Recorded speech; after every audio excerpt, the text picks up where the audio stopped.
Think I'm on? Okay, about to put some fools in their place. Nerds.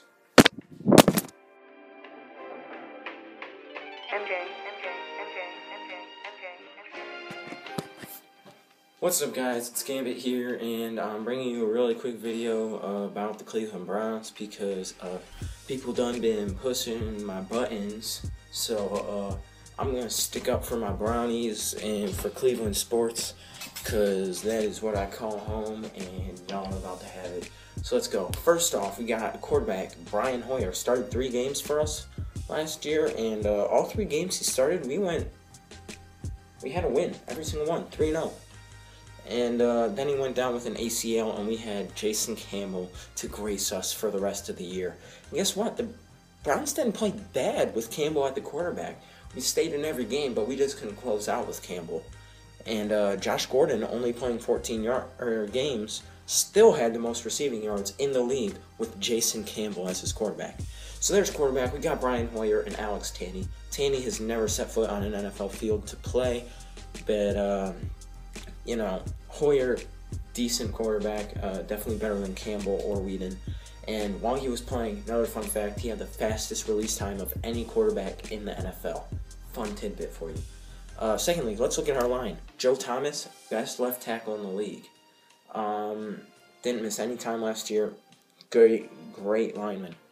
Left guard, I believe we have Jason Pinkston still. I'm not 100% on that. But he missed some time with injury last year. And he's a pretty adequate guard. He's not great or anything, but he's adequate. You know, he gets the job done. Alex Mack, one of the best centers in the league.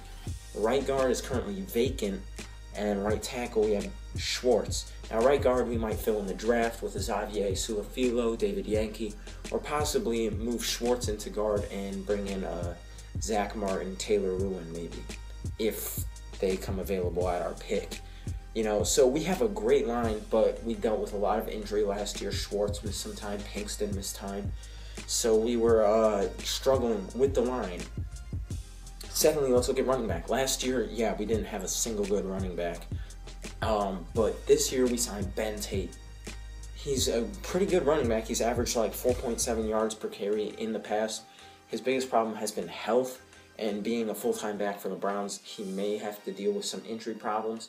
But other than that, been a great back, and he's going to be in a zone blocking scheme with Kyle Shanahan, so you know he's going to be successful. He's definitely going for 1,000 yards this year. We've upgraded that position. Wide receivers, why don't we talk about them, or rather him, Josh Gordon, one of the best receivers, probably I'd say the second best receiver in the league. It's definitely better than A.J. Green, I'd say, because not a single corner shut down Josh Gordon. Whereas A.J. Green, I was personally at a game where I witnessed Joe Hayden lock him up. Dude had 50 yards receiving the whole game.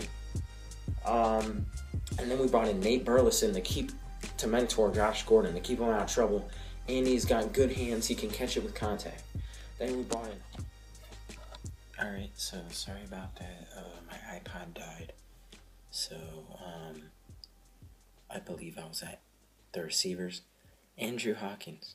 Shifty, quick little guy, you know, jukes people out of shoes. A couple of years back, when the Browns really sucked, he juked 9 Browns out of their shoes in one play. Like, seriously, juked 9 Browns on his way to the end zone. It was ridiculous. But, sets receivers, and then, not to mention Jordan Cameron, our tight end. One of the best receiving tight ends in the league, definitely. I'd put him in the top 5.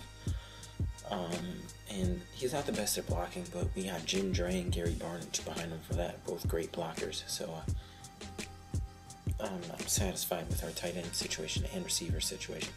I also forgot to mention Greg Little. He gets open. He's big, got a big physical frame, but he does tend to struggle with hauling the ball in from time to time. So he does have that issue. So moving over to the defensive side, on the ends you have Atava Rubin and Desmond Bryant. Both very reliable. Desmond Bryant's got closing speed, and Atava Rubin's just been very consistent throughout his career. Phil Taylor plugs things up in the middle, like you're not getting anything on him. If you're running up the middle on the Browns, you're basically doomed. And then you look at outside linebackers. Quentin Groves apparently has made a lot of progress this offseason. Paul Kruger was decent last season. And then you got Jabal Sheard and Markevius Mingo, both young guys who are hungry to get to the quarterback. So, great linebacker, outside linebacker core. Then you move inside, you got Carlos Dansby and Craig Robertson as of right now. Robertson is really good against the run, but is trash against the pass. And Dansby last year was extremely good against the pass and also good against the run, which is something DeQuell Jackson couldn't say. DeQuell Jackson, while a great run stuffer and a veteran leader, was not good against the pass.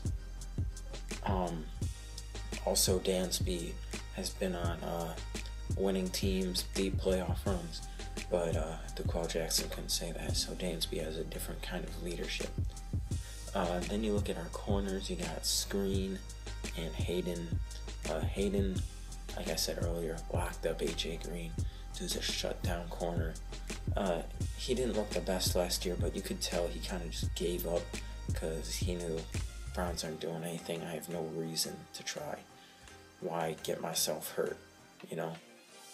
He didn't have anything to prove.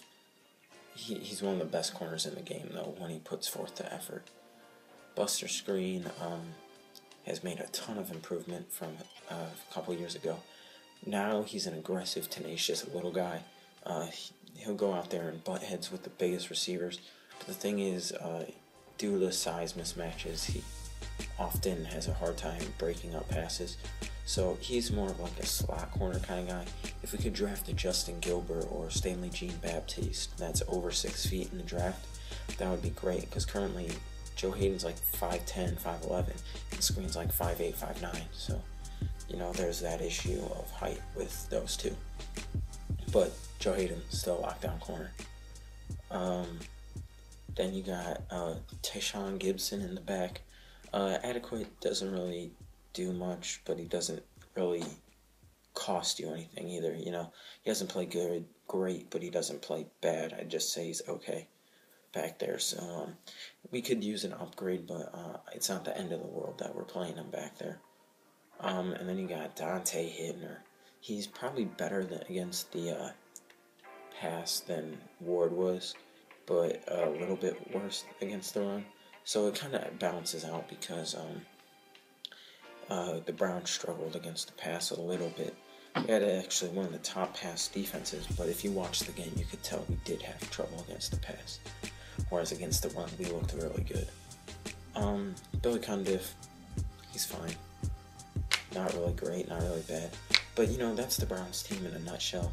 In this draft, if you ask me, we have to look for a quarterback. I mean, we've spent too many years saying, we'll get him later in the draft. Like, Brady Quinn, Brandon Weeden. All these guys we took later in the draft, and none of them have panned out. And I'm not saying Derek Carr's going to be bad. I personally think he'll do fine in the NFL. But I just don't want to wait on a quarterback again. I just want to take a guy who looks like he could be something. And if he's a bust, he's a bust. There's nothing you can do about it. But if he pans out, that's great, you know?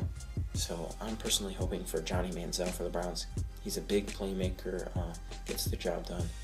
And if Jason Campbell can make Josh Gordon the league leading receiver in 14 games, then surely Johnny Manziel can do it.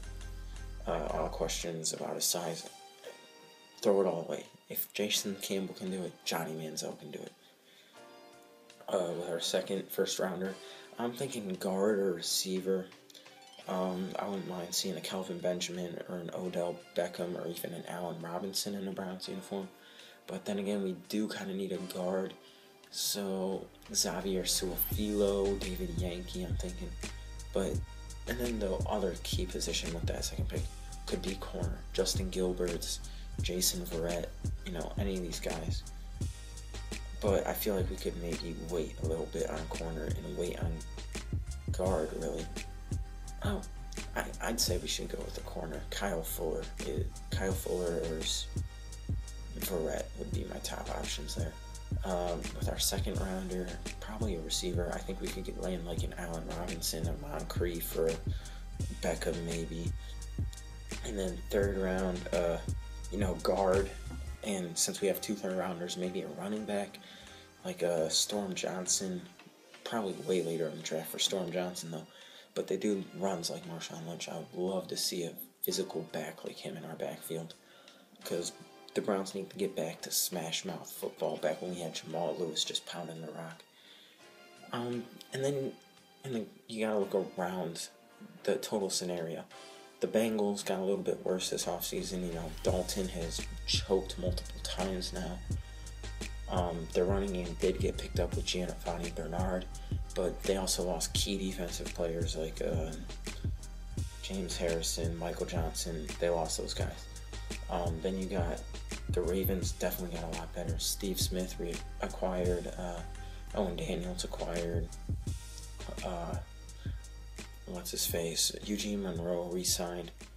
They're looking a lot better. Where the Steelers just kind of stand the same. They lost key players, but they gained some key players.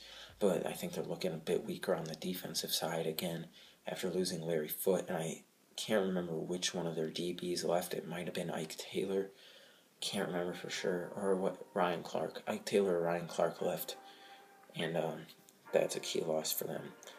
But they did gain like Lance Moore and Hayward Bay but they did lose Emmanuel Sanders, so it kind of pans out. But I think the Browns have the opportunity to finish first or second in the division, just because the division isn't what it was, and the Browns did definitely improve and will improve. But the Browns did suck last year. They sucked the year before that and the year before that. But you have to remember the circumstances, especially for last year. Brian Hoyer went down. The team was demoralized. We had injuries on the offensive line. Jason Campbell was throwing the ball. Our wide receivers weren't up to par. And we fixed a lot of our problems. Really, our major needs right now are guard, QB, corner, and middle linebacker. And really, that's it. Nice things to kind of complement the lineup would be a wide receiver and a running back. And that's about it. So, thanks for watching, guys. Hopefully, you could see through my eyes what I'm seeing with the Browns a little bit. They're my hometown team. I love them, just like all other Cleveland sports. And hopefully, you haters got put in your place. Cleveland, baby. Here we go, Brownies.